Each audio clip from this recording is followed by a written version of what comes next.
दोस्तों ये हमारा लेक्चर नंबर सिस्टम का लेक्चर नंबर 2 है, जिसमें हम आज पढ़ेंगे धन पूर्णांकों का गुणनफल। इसके पहले लेक्चर में हम धन पूर्णांकों का योगफल पढ़े थे।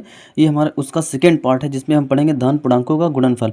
ये भी ठीक उसी प्रकार है जिस प्रकार धन पूर्णांकों का योगफल था।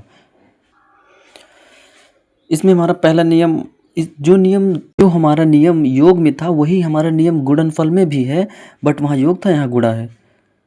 तो सम्वरक का नियम, गुणनफल में सम्वरक का नियम क्या होगा? अगर कोई दो धन पूर्णांक है, जैसे 8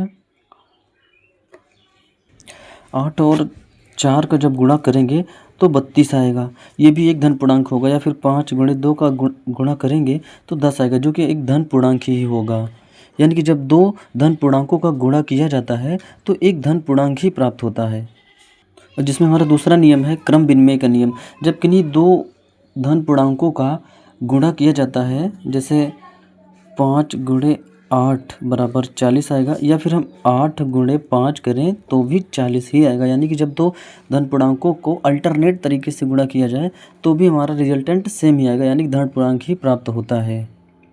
हमारा तीसरा नियम है सहचार्य का नियम। इसमें जब किसी 3 धन पूर्णांकों का गुणा किया जाए कुछ इस प्रकार, जैसे 2 गुणे 5 गुणे 7, इसमें अगर हम पहले इसका गुणा करते हैं तो ये आएगा हमारा 2 पंचे 10 गुणे 7 बराबर 70। या फिर इसे हम 2 गुणे 5 गुणे 7, इसमें हम पहले 2 ऐसे ही लिखते हैं और इसमें हम 5 सत्ते 35 का गुणा करेंगे तो फिर भी हमारा 35 दूना 70 ही आएगा।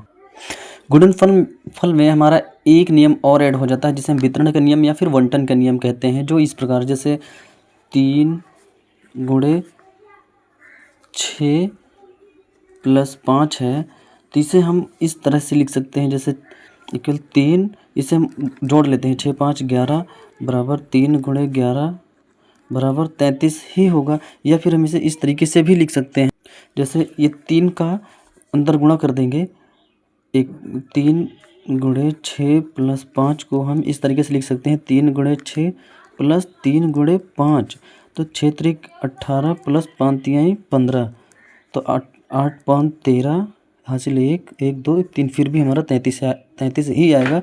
इसे हम वितरण या बंटन का नियम कहते हैं। दोस्तों आपको हमारी वीडियो पसंद आ रही है तो चैनल को सब्सक्राइब जरूर करें, जिससे हमें भी मोटिवेशन मिलता है। धन्यवाद।